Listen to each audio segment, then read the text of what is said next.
The dust, kicked up from the corral, hung in the morning air like a warning nobody wanted to read. Jake Brennan stood against the fence post, trying his best to look like he belonged there instead of flat on his back in a doctor's office. Every breath felt like someone was driving a hot poker between his ribs, but he kept his face stone cold. Cowboys didn't complain about pain, especially not in front of the whole ranch crew. 3 days had passed since that black bull decided to show him who really owned the arena. 3 days since Jake had been thrown so hard he bounced twice before hitting the fence. The ranch hands still talked about it in hushed voices, how the bull named Devil's Backbone had sent Jake flying like a rag doll. But Jake hadn't stayed down long enough for anyone to get a good look at the damage. He'd pulled himself up, dusted off his hat, and walked away like nothing happened. Now he was paying the price for that stubborn pride. The Double R Ranch sprawled across 15,000 acres of Texas hill country, and Jake had been working these lands for nearly 8 years. He knew every creek, every fence line, and every ornery piece of livestock on the property. More importantly, everybody knew him as the guy who could handle anything with 4 legs and an attitude. That reputation meant everything to a man who'd grown up with nothing but determination and a worn-out pair of boots. Ranch owner Robert Richardson trusted Jake with the difficult horses, the ones other cowboys couldn't break. The pay was good, better than most places, and Jake had been saving every penny for his own spread someday. But dreams cost money, and money meant working through whatever tried to slow him down, even if breathing felt like swallowing broken glass. The morning sun climbed higher as Jake watched the other hands prepare for the day's work. Tom Martinez was checking saddles while his younger brother Carlos fed the horses. Old Pete Wilson sat on a hay bale, rolling cigarettes and telling stories nobody believed but everyone enjoyed. These men had become like family over the years, but family could also mean pressure to keep up, to never show weakness. Jake pushed himself away from the fence post, immediately regretting the movement as pain shot through his left side. He'd wrapped his ribs tight that morning, using an old ace bandage he'd found in the bunkhouse medicine cabinet. It helped some, but not nearly enough. Still, he had a job to do. And Richardson was expecting him to work with a new batch of Mustangs that had been brought in yesterday. The Mustangs stood in the far corral, wild-eyed and suspicious. 5 of them, all different colors and sizes, but sharing that same untamed spirit that made them valuable once properly trained. Jake had always felt a connection to wild horses. Maybe it was because he understood what it felt like to fight against being controlled, to want freedom more than safety. He started toward the corral, each step sending fresh waves of pain through his torso. The trick was to move steady and deliberate, never letting anyone see the hesitation or the way he had to pause every few breaths. Cowboys developed a special skill for hiding hurt, and Jake had been practicing that skill since childhood. Growing up, showing pain meant showing weakness, and weakness meant getting picked on even more than usual. His father had been a hard man who believed boys should learn early that life didn't care about their feelings. After his father died when Jake was 16, he'd learned to rely only on himself. Ranch work had taught him that animals could sense fear and uncertainty, so keeping up appearances wasn't just about pride anymore. It was about survival. The Mustangs scattered to the far side of their enclosure as Jake approached. He studied them carefully, noting which ones seemed most aggressive and which might be easier to start with. The smallest one, a paint mare with distinctive markings, kept watching him instead of running. That usually meant intelligence and curiosity, 2 traits that made training easier. "You thinking about working those horses today?" The voice came from behind him, and Jake turned carefully to see Richardson walking over. The ranch owner was a fair man in his 60s, with gray hair and eyes that missed very little. He'd built the Double R from nothing, and he had strong opinions about how things should be done. "Yes, sir," Jake replied, keeping his voice steady. "Figured I'd start with the paint mare, see how she responds." Richardson studied him for a moment, and Jake wondered if the older man could see through his act. But Richardson just nodded and moved on to check the water troughs. Jake let out a slow breath, immediately regretting it as his ribs reminded him why breathing hurt so much. The morning work began in earnest. Jake managed to get a halter on the paint mare without too much trouble. Though leading her around the corral proved more challenging than usual. Normally, he would have used his full strength to control a resistant horse, but today he had to rely more on patience and timing. The mare seemed to sense something different about him, testing his reactions more than she might have otherwise. By noon, Jake's shirt was soaked with sweat despite the cool October air. The constant effort of hiding his pain was almost as exhausting as the actual work. He'd managed to make progress with 3 of the Mustangs, but his usual efficiency was clearly suffering. Other ranch hands had started glancing his way more often, and he knew it was only a matter of time before someone asked questions he didn't want to answer. Lunch break came as a relief.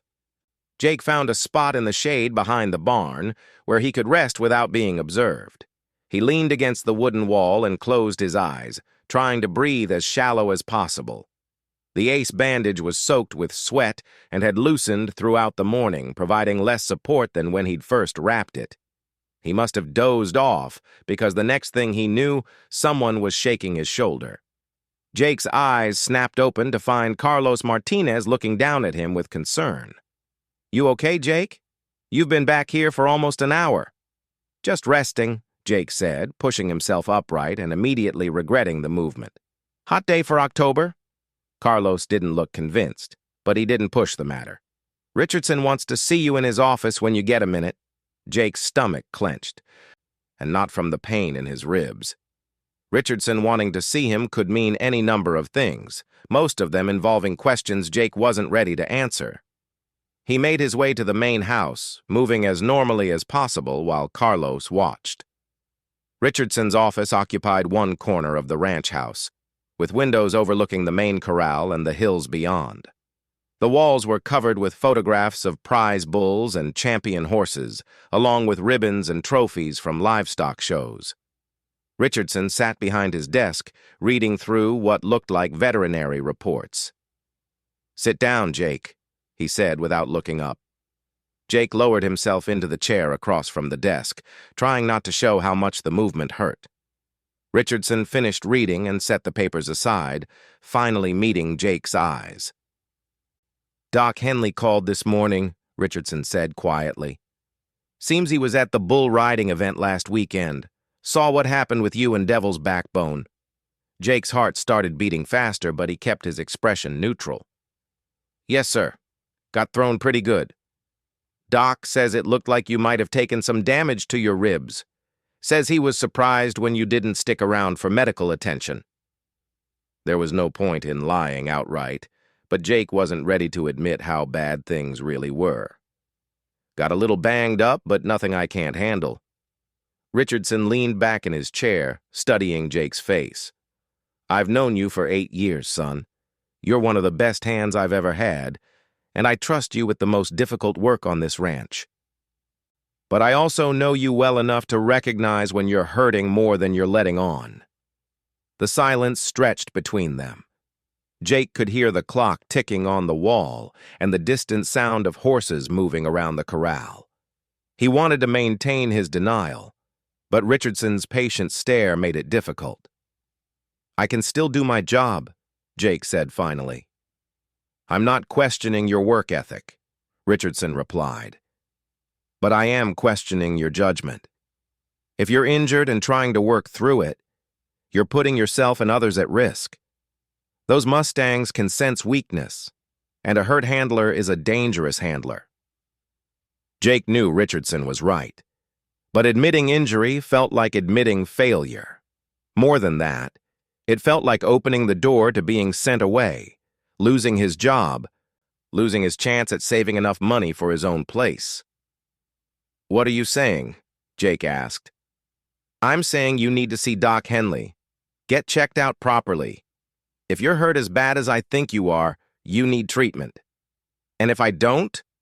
Richardson's expression remained calm but firm. Then you're off horse duty until I'm satisfied you're fit for the work. I won't have anyone getting hurt because of stubborn pride."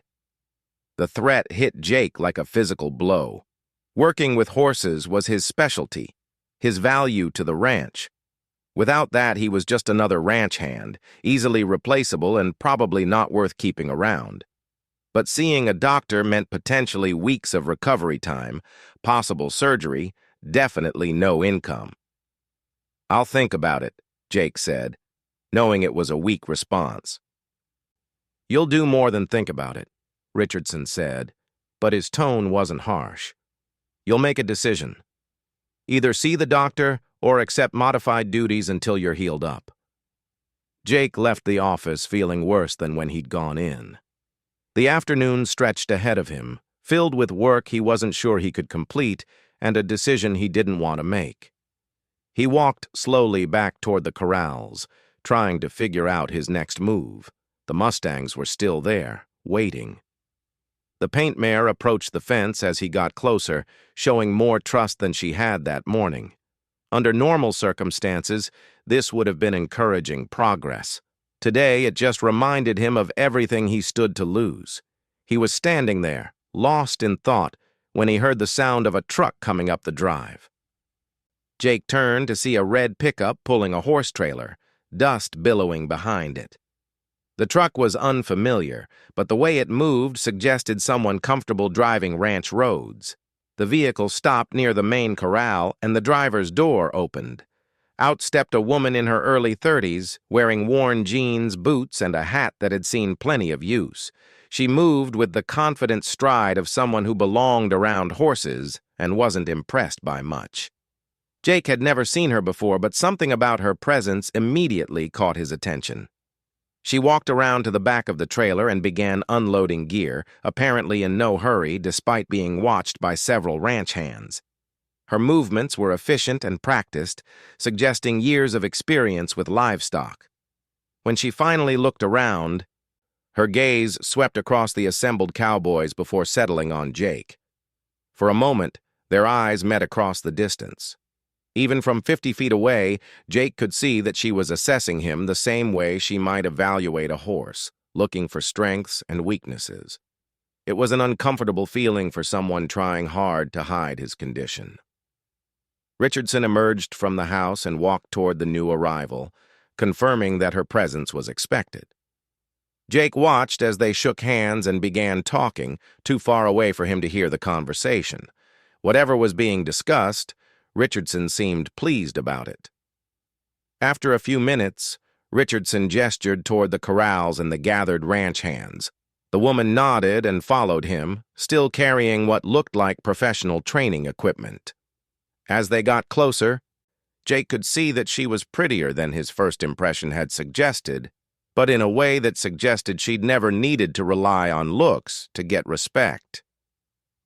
"Boys," Richardson called out when they reached the group, "I want you to meet Elena Vasquez. She's going to be working with us for the next few weeks, helping train some of our more difficult horses." Jake felt a stab of something that might have been jealousy or wounded pride. Training difficult horses was his job, his specialty. Having someone brought in from outside felt like a judgment on his abilities, even though he knew his current condition was the real problem. Elena stepped forward, making eye contact with each man as Richardson introduced them. When he got to Jake, she studied him a moment longer than the others. "Jake's our best horse handler," Richardson said. "He's been working with those Mustangs we brought in yesterday." "Is that right?" Elena said, and her voice carried a slight accent that suggested Hispanic heritage. "How are they responding?" "Making progress," Jake replied, trying to keep his tone neutral. She nodded, but didn't look entirely convinced. "Mind if I take a look at them?" It wasn't really a question that Jake could refuse, especially with Richardson standing right there. He led the group toward the Mustang corral, each step a reminder of his hidden injury. The horses had settled down during the afternoon, but they still showed wariness as the group approached. Elena studied the animals carefully, her trained eye taking in details that might escape a casual observer. She noted which horses seemed most aggressive, which appeared more social, and how they interacted with each other. After several minutes, she turned back to the group. "They're beautiful animals," she said. "Good bloodlines, strong builds. How long have you been working with them?" "Started this morning," Jake answered. "Any particular approach you've been using?" Jake described his methods, aware that she was listening not just to his words, but to everything about how he presented himself. He had the uncomfortable feeling that she was seeing more than he wanted to reveal. "Sounds like a solid plan," she said when he finished. "Mind if I work with them tomorrow? I'd like to see how they respond to different techniques." The question was directed at Richardson, but Elena's eyes remained on Jake. He realized she was giving him an opportunity to object, to assert his authority over the horses he'd been assigned to train. Under normal circumstances, he might have done exactly that. But with his ribs screaming at him and Richardson's ultimatum fresh in his mind, Jake found himself nodding agreement. "That would be fine," Richardson said. "Jake can show you the setup we have here, help you get oriented." As the group broke up, Jake found himself walking slowly back toward the bunkhouse while Elena continued talking with Richardson. The other ranch hands dispersed to finish their afternoon chores, leaving Jake alone with his thoughts and his pain. The day had started with him believing he could maintain his deception indefinitely. Now he faced the prospect of a professional horse trainer taking over his work, while he either sought medical attention or accepted lesser duties. Either option felt like failure, but the alternative was risking injury to himself or others. That evening, Jake sat on his bunk, trying to decide what to do. Through the window, he could see Elena setting up a small camp near her trailer. She'd apparently chosen to stay on the ranch rather than find accommodation in town, another sign that she was serious about her work. As he watched, she moved around her campsite with easy efficiency, setting up equipment and preparing for the next day. Even in the dim light, Jake could see that every movement was purposeful and confident. This was someone who knew exactly what she was doing and wasn't intimidated by new situations. Jake tried to lie down, but the pain in his ribs made it impossible to find a comfortable position. He ended up sitting in a chair by the window, dozing fitfully and waking every time he moved wrong. Outside, Elena's campfire burned low, and eventually he saw her turn in for the night. Tomorrow would bring new challenges, and Jake still hadn't decided how to meet them. The smart thing would be to see the doctor, get proper treatment, and accept that healing took time. But smart wasn't always the same as possible, especially for someone whose entire identity was built around being tough enough to handle whatever came his way. As the night wore on, Jake realized that Elena Vasquez might represent more than just a professional challenge. Her arrival had coincided with a moment when his carefully maintained facade was beginning to crumble. Whether she would accelerate that process or somehow help him find a different path remained to be seen. The last thing he remembered before finally drifting off was the sound of wind moving through the trees and the distant call of a coyote somewhere in the hills. Tomorrow would come whether he was ready or not, and with it would come the moment when he'd have to decide between his pride and his future. The morning came too soon, and with too much pain. Jake had managed maybe 3 hours of real sleep, spending most of the night shifting positions in a futile attempt to find relief. When he finally gave up and got dressed, every movement reminded him that pretending to be fine was getting harder by the hour. He splashed cold water on his face and looked at himself in the cracked mirror above the sink. The face staring back looked older than his 32 years. With lines around the eyes that spoke of too many hard days and not enough rest. But his jaw was still set with determination, and his eyes still held the stubborn fire that had carried him through 8 years of ranch work. Outside, the sun was just painting the eastern hills with pale light. Jake could already see movement near the Mustang corral, and his stomach tightened when he recognized Elena's silhouette. She was up early, studying the horses in the quiet morning hours when their natural behaviors showed most clearly. Jake made his way toward the corral, moving as steadily as he could manage. The other ranch hands were still getting ready for the day, which meant this might be his only chance to establish some kind of working relationship with Elena before Richardson and the others started watching every interaction. She heard him coming and turned with a slight smile that seemed genuinely friendly. In the morning light, he could see that her dark hair was pulled back in a practical ponytail, and her clothes were chosen for function rather than appearance. But there was something about her presence that commanded attention, a confidence that went deeper than just professional competence. "Good morning," she said. "I hope you don't mind me getting an early start. I like to observe horses when they're relaxed before the day's work begins." "Makes sense," Jake replied, trying to keep his voice steady despite the effort required to walk and talk normally.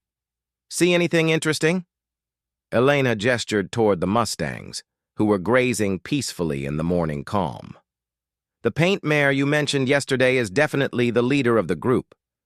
The others look to her for cues about safety and danger. But there's something else." She paused, and Jake had the uncomfortable feeling that she was studying him as carefully as she'd been studying the horses. "She keeps watching toward this area, like she's waiting for something specific. Animals develop routines quickly, and I think she's already associated you with the training work." Jake nodded, though he wasn't sure whether this observation was entirely about the horses. Elena had a way of speaking that suggested multiple layers of meaning, and he was beginning to suspect that she noticed more than she let on. "What's your plan for today?" he asked. "I thought I'd start with some basic groundwork. See how they respond to different approaches before moving to anything more advanced." She gestured toward a collection of training equipment she'd arranged nearby. "Would you like to work together, or would you prefer to observe first?" The question was reasonable, but Jake sensed that it carried more weight than appeared on the surface. Elena was giving him a choice about how to handle the situation, and his answer would probably tell her a lot about his current condition and his personality. Under normal circumstances, Jake would have immediately asserted his role as the ranch's primary horse trainer. He would have taken the lead, demonstrated his methods, and established his expertise. But these weren't normal circumstances, and Elena wasn't a typical visitor.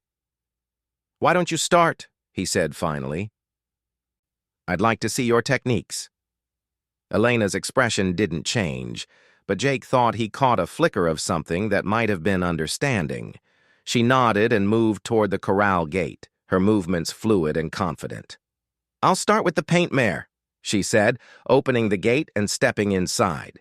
"She's the key to the whole group. Win her trust, and the others will follow." Jake positioned himself against the fence, where he could watch without appearing to lean for support. The Mustangs moved away as Elena entered their space, but not with the panicked flight that might be expected from completely wild horses. They'd had enough human contact to be cautious rather than terrified. Elena moved slowly into the center of the corral, not approaching any horse directly, but making her presence known. She carried a long training rope coiled loosely in her hands, but she kept it low and non-threatening. For several minutes, she simply stood still, allowing the horses to get used to her energy and intentions. Jake found himself impressed, despite his natural resistance to outside interference.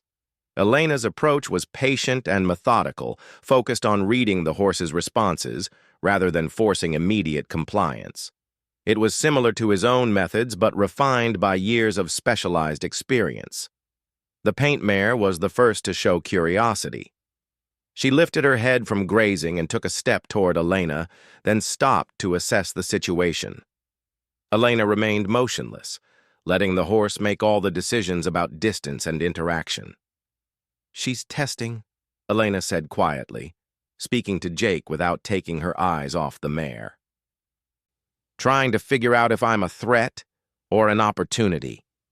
Gradually, the mare moved closer. Elena began making soft sounds, a kind of rhythmic breathing that seemed to calm not just the target horse, but the entire group. When the mare came within reach, Elena slowly extended her hand, palm down, allowing the animal to investigate her scent. "Good girl," Elena murmured, as the mare touched her hand with a cautious nose. "That's what we're looking for." Over the next hour, Elena worked with systematic patience to establish trust with each horse. She never rushed, never forced contact, and never showed frustration when an animal decided to maintain distance.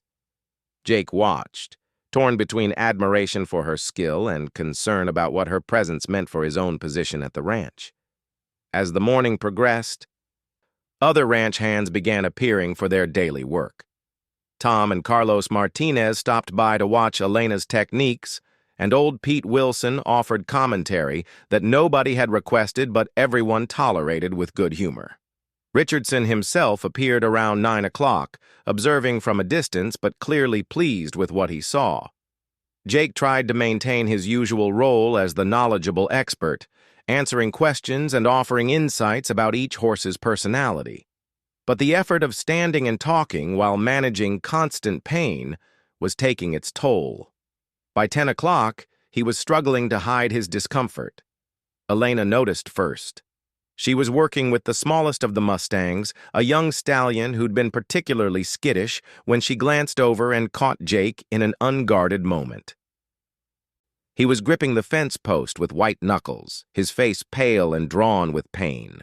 She finished what she was doing with the stallion and walked over to where Jake stood. The other ranch hands were busy with their own tasks, and Richardson had returned to his office, leaving them essentially alone. "You're hurting," she said simply. It wasn't a question. Jake straightened up, trying to reassemble his mask of competence. "I'm fine." Elena studied his face with the same careful attention she'd been giving the horses. "No, you're not. And pretending otherwise is dangerous for everyone here." "I can do my job," Jake said, hearing the defensiveness in his own voice. "Maybe," Elena replied, "but you shouldn't have to." "What happened?" Jake found himself caught between his instinct to deny everything and a strange impulse to trust this woman who seemed to see through his deceptions so easily. There was something about her calm confidence that made lies feel pointless. "Got thrown by a bull last weekend," he admitted. "Banged up my ribs some." "Some?" Elena's eyebrow rose slightly. "You can barely stand upright, and you think that's some damage?" "I've had worse." "I'm sure you have.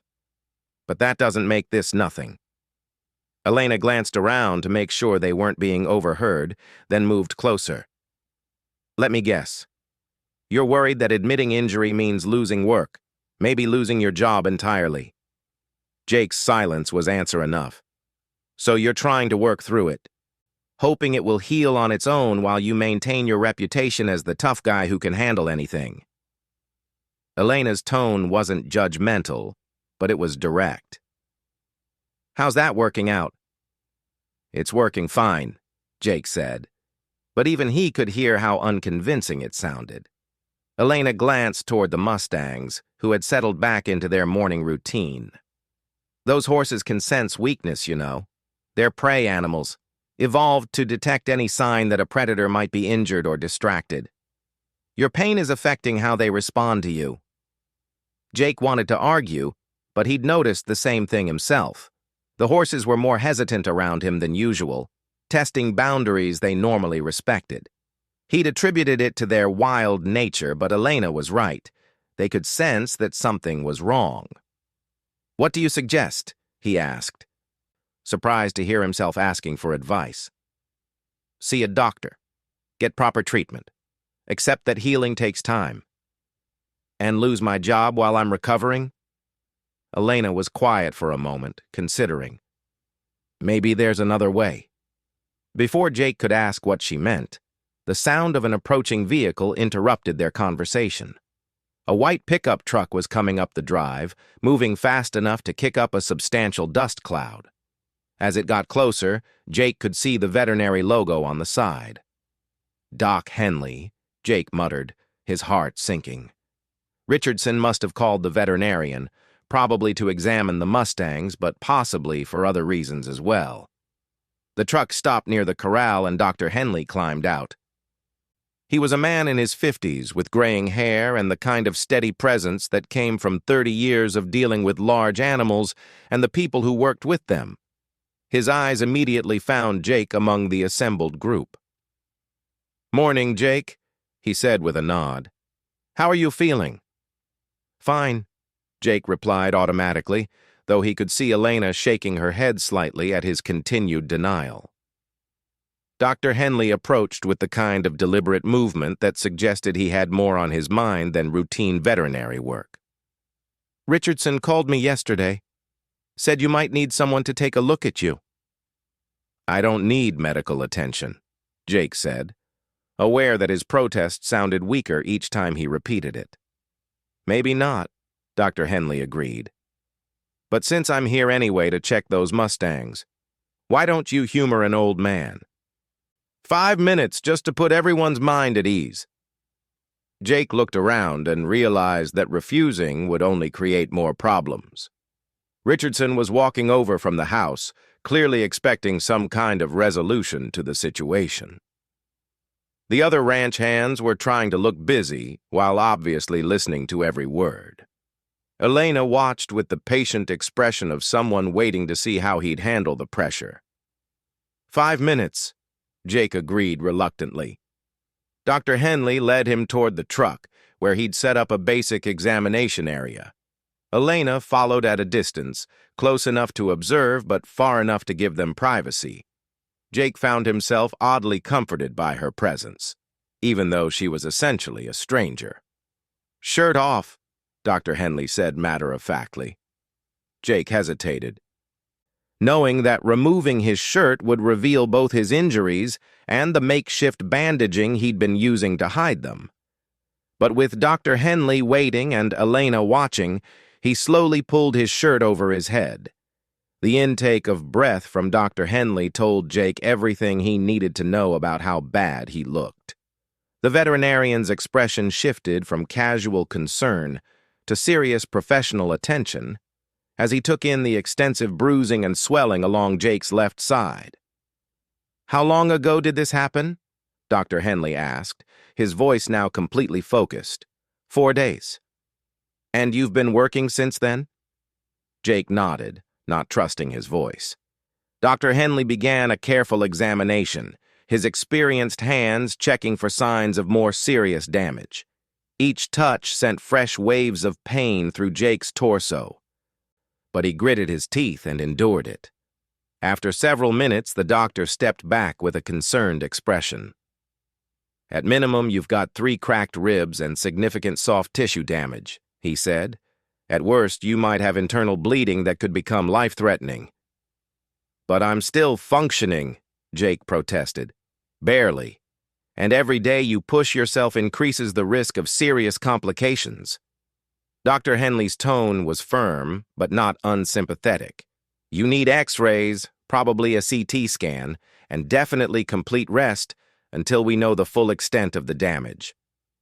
Jake felt his world tilting off its axis. Complete rest meant no work, no income, and probably no job when he finally recovered. All his plans for saving money and buying his own ranch seemed to be crumbling with each word from the doctor. "How long?" he asked quietly. "Depends on what the scans show. Best case, several weeks of light duty. Worst case, surgery and months of recovery." Elena stepped forward, her presence somehow calming despite the devastating news. "Doctor, what if he had help? Someone to handle the physical work while he managed the training from a supervisory position?" Dr. Henley considered this. "Possible, as long as he's not lifting, pushing, or doing anything that could stress the injured ribs, but he'd still need immediate medical evaluation." "And if he got that evaluation today? Made sure there's no internal bleeding or other serious complications? Then we could discuss modified duties." Dr. Henley looked directly at Jake. "But only after proper medical clearance, and only if you promise to follow restrictions exactly." Jake found himself looking at Elena with something approaching gratitude. She'd found a middle ground he couldn't see himself, a way to possibly keep working without completely ignoring his injuries. "I'll go to the hospital today," he said, the words difficult but necessary. Richardson approached as Dr. Henley was packing up his equipment.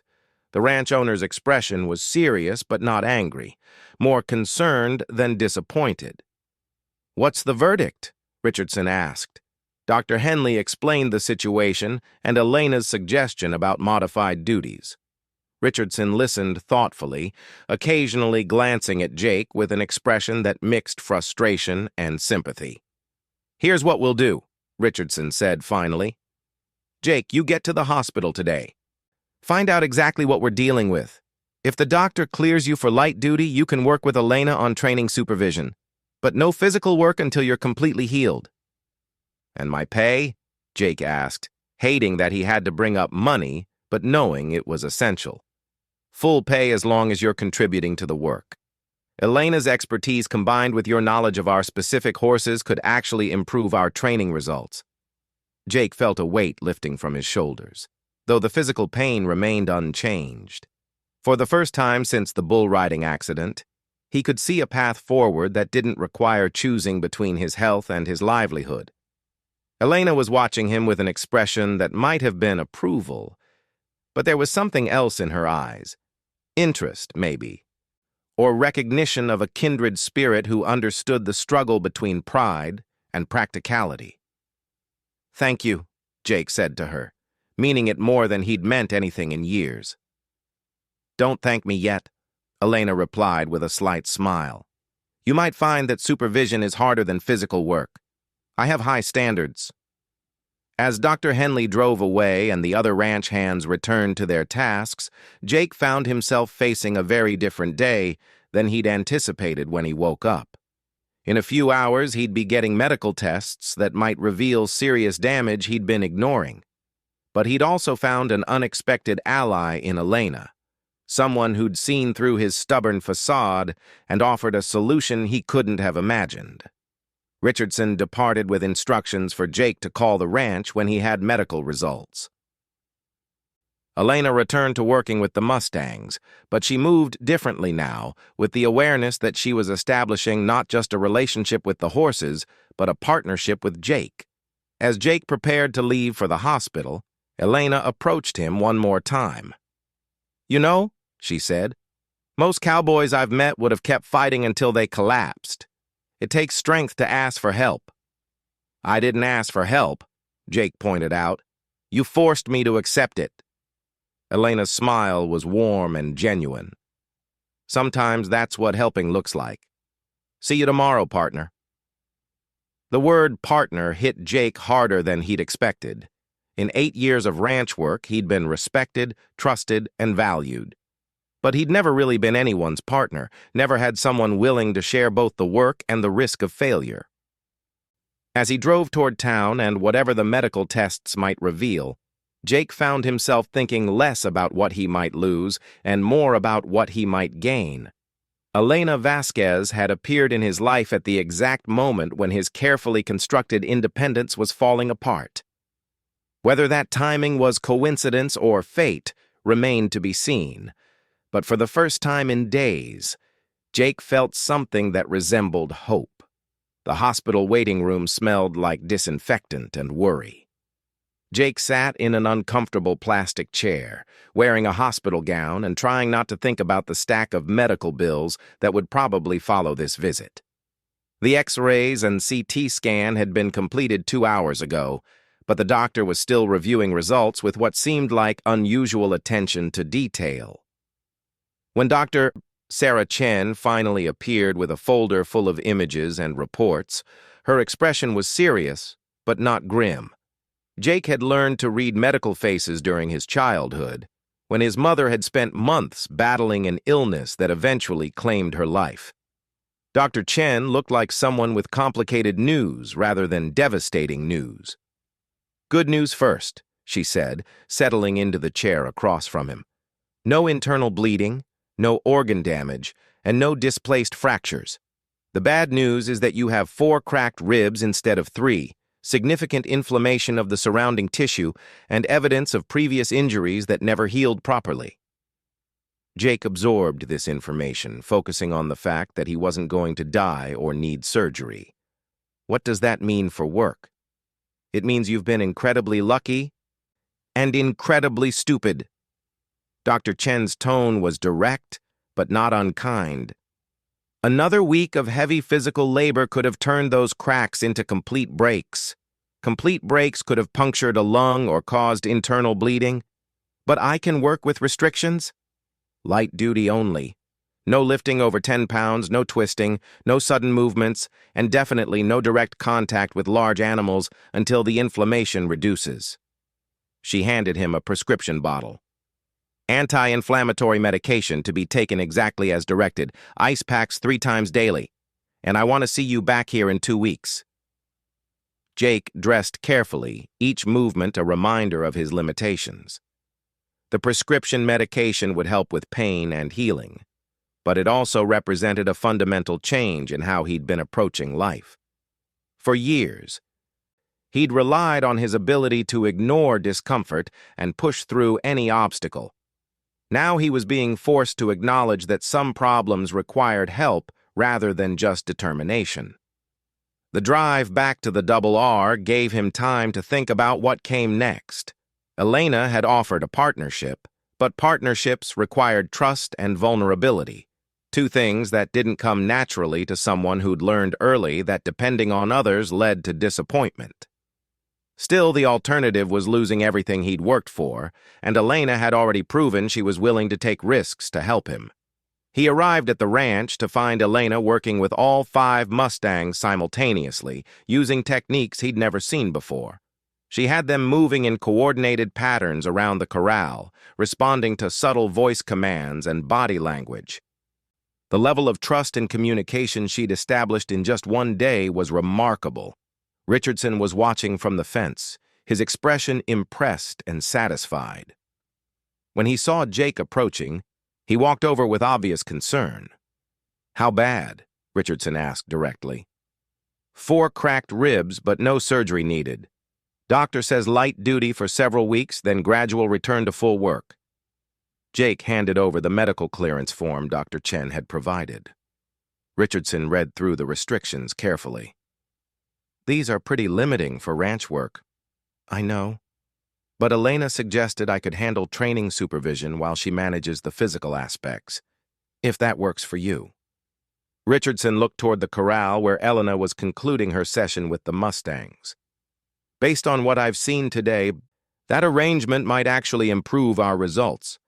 She's got skills I've never encountered before." As if summoned by their conversation, Elena approached with a slight smile and dusty clothes that testified to a productive day. "How did the medical evaluation go?" Jake summarized Dr. Chen's findings, including the restrictions and medication regimen. Elena listened without judgment or excessive sympathy, treating the information as practical details rather than personal weakness. 4 to 6 weeks of light duty, she mused. That's enough time to complete initial training on this group and start working with the next batch Richardson mentioned.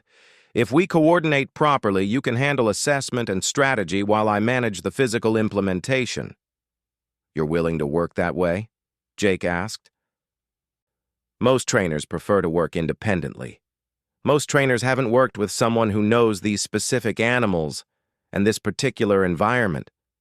Elena gestured toward the Mustangs, who had settled into peaceful grazing.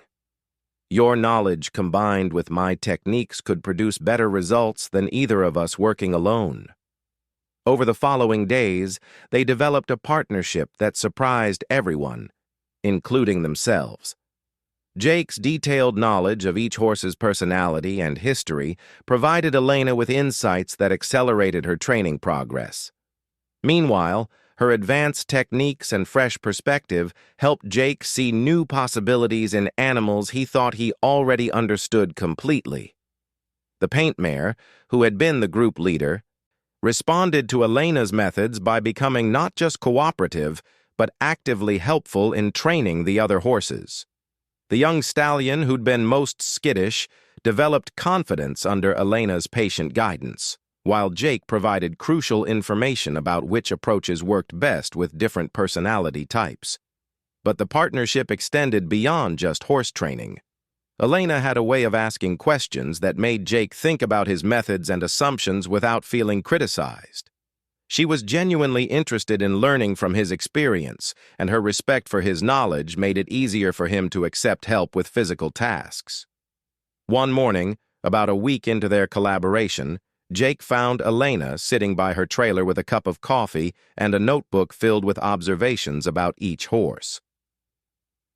The sunrise painted the hills gold and red, and the peaceful scene reminded him why he'd fallen in love with ranch life in the first place.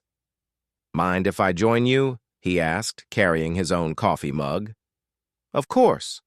Elena gestured to a camp chair she'd set up nearby. "I was just reviewing yesterday's progress and planning today's work."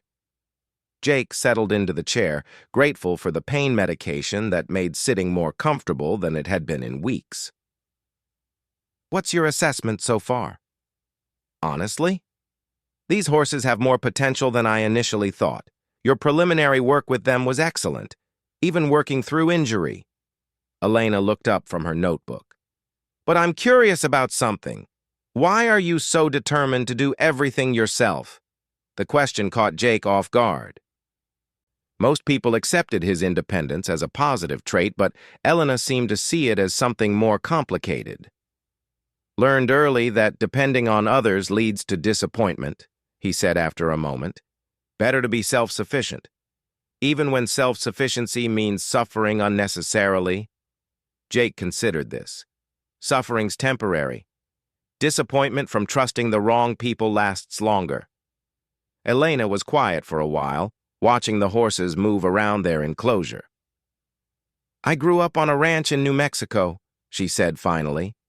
"My father trained horses, and I learned from him. But he was the kind of man who believed asking for help showed weakness." "Sounds familiar," Jake said. "It was until he broke his back trying to handle a stallion alone when he should have waited for assistance. Spent the last 10 years of his life in a wheelchair, bitter and angry at the world." Elena's voice was matter-of-fact, but Jake could hear deeper emotions underneath. "I learned that sometimes pride costs more than it's worth." "Is that why you offered to help me?" "Partly, but also because I recognized something in you that I value in myself." Elena met his eyes. "Dedication to the work, respect for the animals, and the intelligence to learn from experience. Those qualities deserve protection, even from their owner's stubbornness." Over the next 2 weeks, their partnership deepened in ways that surprised both of them. Jake found himself looking forward to their morning planning sessions and evening debriefs. Elena's perspectives on training and life challenged him to think differently about problems he'd been facing the same way for years. The Mustangs responded to their combined approach with remarkable progress. All 5 animals were now comfortable with basic handling, and 3 were ready for saddle training. Richardson was so pleased with the results that he'd already asked Elena to stay for another month to work with additional horses. But the most significant changes were happening between Jake and Elena themselves. Their professional partnership had gradually evolved into something more personal, though neither had explicitly acknowledged it. They found excuses to spend time together beyond just work requirements, and their conversations increasingly ranged beyond horses and training. One evening, as they were finishing up the daily training session, Elena made an observation that changed everything. "You're moving better," she said, watching Jake secure the gate to the Mustang corral. "The stiffness is mostly gone, and you're not favoring your left side anymore." Jake realized she was right. The combination of proper medical treatment, appropriate medication, and modified duties had allowed his ribs to heal properly for the first time since the accident. More importantly, he felt stronger and more capable than he had in months. "Dr. Chen wants to see me tomorrow for follow-up x-rays," he said. "If everything looks good, she might clear me for regular duties again." Elena nodded, but her expression was thoughtful rather than celebratory. What will you do when you're cleared for full work? Go back to training horses, I suppose. Resume my regular responsibilities. And our partnership? The question hung in the air between them. Jake realized that he'd been avoiding thinking about what would happen when he no longer needed Elena's help with the physical aspects of horse training. Their collaboration had been born from necessity, but it had evolved into something valuable in its own right. I'd like it to continue, he said honestly. If you're interested. I am, Elena replied. But I think we need to be clear about what kind of partnership we're talking about. Jake felt his heart rate increase, understanding that they were approaching a conversation that would define their relationship going forward. What do you mean? Elena moved closer, close enough that he could see the gold flecks in her brown eyes. I mean that what we've developed over the past few weeks feels like more than just professional collaboration. At least it does to me. Jake had been thinking the same thing, but hearing Elena say it aloud made it real in a way that was both exciting and terrifying. Romantic relationships required even more trust and vulnerability than professional partnerships, and he'd never been successful at either. I feel the same way, he admitted, but I'm not sure I'm good at this kind of thing. Neither am I, Elena said with a slight smile. My last relationship ended because my ex-boyfriend couldn't handle dating someone who spent more time with horses than with him, but maybe two people who understand the work can figure out how to balance everything else. Before Jake could overthink the situation, Elena stepped even closer and kissed him softly. The kiss was brief, but meaningful, a statement of intention rather than overwhelming passion. When they separated, Jake found himself smiling for the first time in weeks. So what happens now? He asked. Now we see where this leads, Elena replied. But we take it slow, figure things out as we go, and remember that the best partnerships are built on trust and communication. The next day's medical appointment confirmed what they'd both observed. Dr. Chen declared Jake's ribs fully healed and cleared him for normal activities, though she recommended continuing the anti-inflammatory medication for another week. When Jake shared the good news with Elena, she responded with genuine happiness rather than concern about their future working arrangement.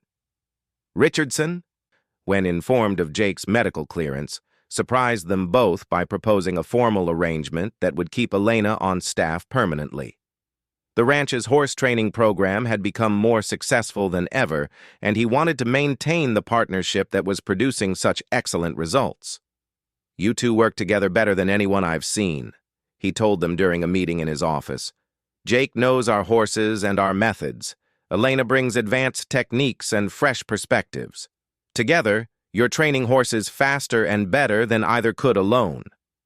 The offer included a significant raise for Jake and a competitive salary for Elena, along with housing arrangements that would allow her to stay on the ranch permanently. It was everything Jake had hoped for professionally, combined with possibilities he'd never dared to imagine personally.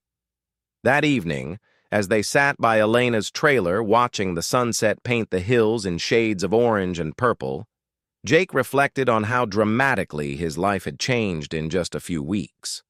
The bull riding accident that had seemed like a disaster had actually led him to the best opportunity of his career and the first romantic relationship that felt like it might actually work. You know, Elena said, interrupting his thoughts, when I took this job, I expected to train some horses and move on to the next ranch. I never expected to find a real partnership. Professional or personal? Jake asked. Both, Elena replied, taking his hand in hers. Definitely both. Jake squeezed her hand gently, marveling at how natural it felt. For someone who'd spent years believing that independence was the only safe path, accepting help and partnership had led to outcomes he'd never thought possible. The physical healing from his injuries had been important, but the emotional healing that came from trusting someone else had been transformative. As the stars began appearing in the darkening sky, Jake realized that Elena was right about everything changing. Not just his career prospects or his living situation, but his fundamental understanding of what it meant to be strong. Real strength wasn't about enduring everything alone. Real strength was knowing when to accept help, when to trust others, and when to risk vulnerability for the possibility of something better. The Mustangs grazed peacefully in their corral, no longer wild and fearful, but not yet completely tamed. Like Jake himself, they were learning to trust, to respond to guidance while maintaining their essential spirit. It was a process that required patience and understanding from everyone involved. "So, what's next?" Jake asked, though for the first time in years, he wasn't worried about having all the answers immediately. "We keep working together," Elena said simply. "With the horses, with each other, with whatever comes next. And we remember that the best things usually happen when we're willing to let someone else share the load." Jake nodded, feeling a contentment he'd never experienced before. The rib injury that had threatened to destroy his career had instead led him to a partnership that was strengthening everything about his life.